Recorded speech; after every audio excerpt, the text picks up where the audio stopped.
සුබ දවසක් මගේ යාළුවෝ හැමෝටම.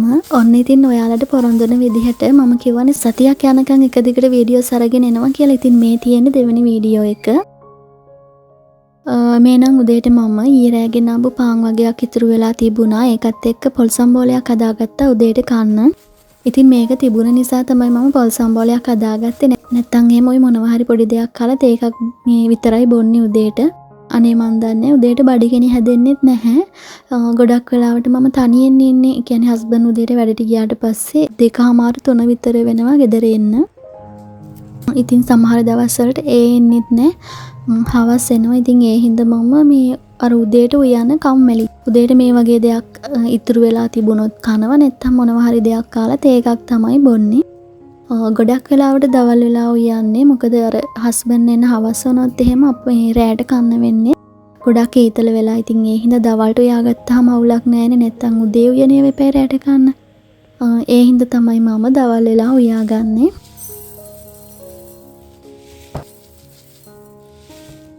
ඉතින් අද මම දවල්ට උයාගන්න හිතුවේ. ගෙදර ගෝව කෑල්ලක් ඉතුරු වෙලා තිබුණා.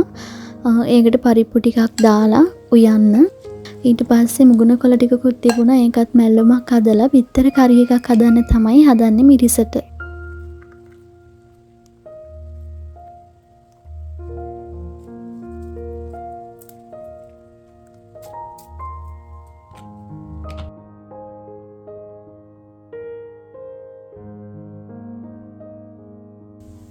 අනිත් දේවල් ටික ලෑස්ති කරනකම් මම බිත්තර ටික තඹ ගන්නවා. ඉතින් අදත් මම දරලිපේ තමයි උයන්නේ. මොකද මේ වීඩියෝ එක කරනකොටත් අපිට ගෑස් තිබුණේ නැහැ.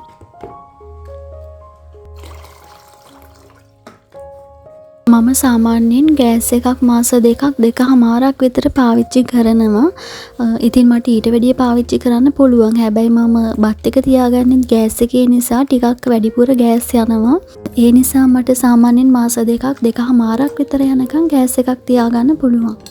මම නම් කියන්නේ දරලිපක් තියෙන එක ඇත්තටම ගොඩාක් වටිනවා. මොකද මේ වෙලාවට තමයි තේරෙන්නේ දරලිපක් කොච්චර වටිනවද කියලා. ඉතින් මම නම් කියන්නේ දරලිපක් පාවිච්චි කරන්න පුළුවන් ගයක් නම් ගෑස් එකත් එක්ක දරලිපක් පාවිච්චි කරන්න. ඇට වර්ග තම්බනකොට එතකොට ඔය ලොකු මේ කොස් පොලොස් එහෙම හදනකොට ගොඩාක් වෙලා යනවනේ. ඉතින් මේ වගේ වෙලාවට අපිට පුළුවන් දරලිප පාවිච්චි කරන්න. ඉතින් අනික මේ ඔය කොස් පොලොස් එහෙම ගෑස් එකේ හදනවට වැඩිය ඇත්තටම දරලිපේ හදන එක තමයි ගොඩක්ම රස. අපේ වෙලාවට තමයි මේ විදිහට මේ දැන් අපි ඉන්න ගෙදර මේ චිමිනියක් හදලා තිබුණේ. ඉතින් අපි කලින් හිටපු ගෙදර නම් මේ මොකුත් තිබුණේ නැහැ.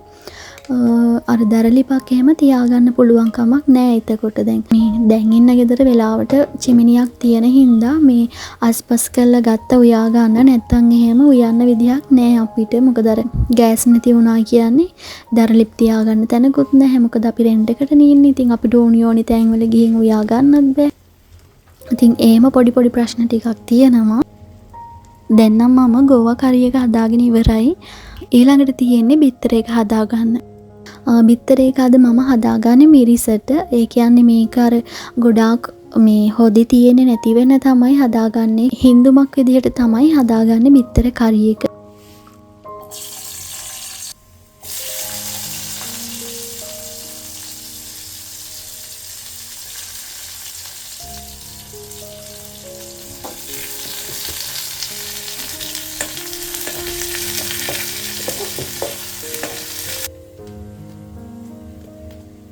අද මම මේ බිත්තර කරි එක හදාගන්නේ. අපි ඔය සෝයා මීට් හදාන්නේ අන්නේ ක්‍රමයට. බිත්තර ටිකත් මේ විදිහට පිහියකින් ඉරි කපලා දාගන්න. එතකොට තමයි අර ඇතුළට මේ අපි ඔය දාගත්තු මිරිස් එහෙම හොඳට උරාගන්නේ.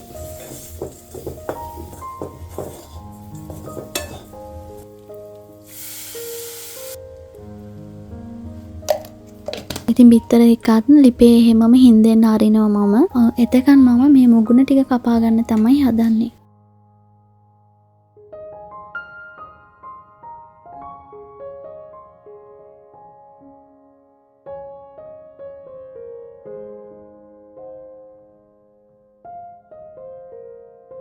පලා වර්ග එහෙම නම් අර අම්මා කපනවා වගේ හොඳට හීනියටම කැපෙන්නේ නැහැ අපේ අතින්. හැබැයි ඉතින් අර මලවන්න වගේ නිසා එහෙම ලොකුවට කැපුණට අවුලකුත් නැහැ. ගොඩක් වෙලාවට මම කොළ වර්ගයේම ගෙනාවහම එකපාරම සුද්ධ කරලා තියාගන්නවා. එතකොට හදාගන්න ලේසි. සුද්ධ කරලා තියාගෙන shopping cart එකට දාලා හොඳට ගැට ගහලා තිබ්බහම දවස් 2-3ක් විතර යනකම් හොඳට තියාගන්න පුළුවන්.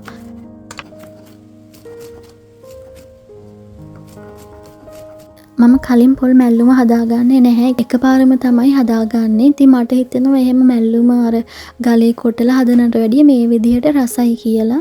අනික ලේසිත් එක්ක මේ ඊටත් වඩා මේක රසයි. ඉතින් ඒ හින්දා මම ගොඩාක් දුරට හදාගන්නේ මෙහෙම.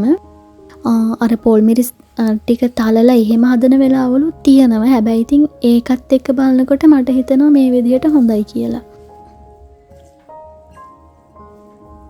මේකත් අර තෙල් එහෙම දාලා ගන්නෙ නැහැ. නිකම්ම මලවල තමයි ගන්නෙ. මොකද වළඳ රසණයටත් මේ ටික මැල වෙනවා. ඒ හින්දා මම ගොඩාක් වෙලා තියන විනාඩි 5ක් විතර වගේ තියලා අයින් කර ගන්නවා.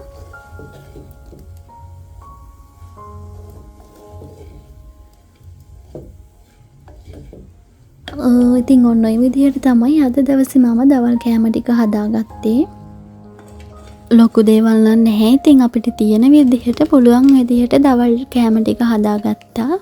මම කිව්වනේ සතියක් යනකම් පුළුවන් තරම් මම උත්සාහ කරනවා වීඩියෝස් අරගෙන එන්න. ඉතින් දැන් කොහොම හරි දවස් දෙකක් නම් කරගත්තා. ඊටු දවස් ටික තමයි කරගන්න තියෙන්නේ. අර වීඩියෝස් කරලා එදාම එඩිට් කරලා වොයිස් එක දෙන්නත් ඕන නිසා තමයි චුට්ටක් පරක්කු වෙන්නේ. එතන තමයි පොඩි ප්‍රශ්නයක් තියෙන්නේ. හැබැයි ඉතින් මම පුළුවන් තරම් උත්සාහ ගන්නවා. ඔයාලට දීපු පොරොන්දුව ඒ විදිහටම ඉෂ්ට කරන්න. ඉතින් අපි බලමු හෙටත් කොහොම හරි මම වීඩියෝ එකක් අරගෙන එන්නම්. හෙට මොනවද හදන්නේ කියලා අපි ඒ වීඩියෝ එකෙන් බලමු. අදට ගිහින් එන්නම්. ඔයාලට සුබ දවසක්.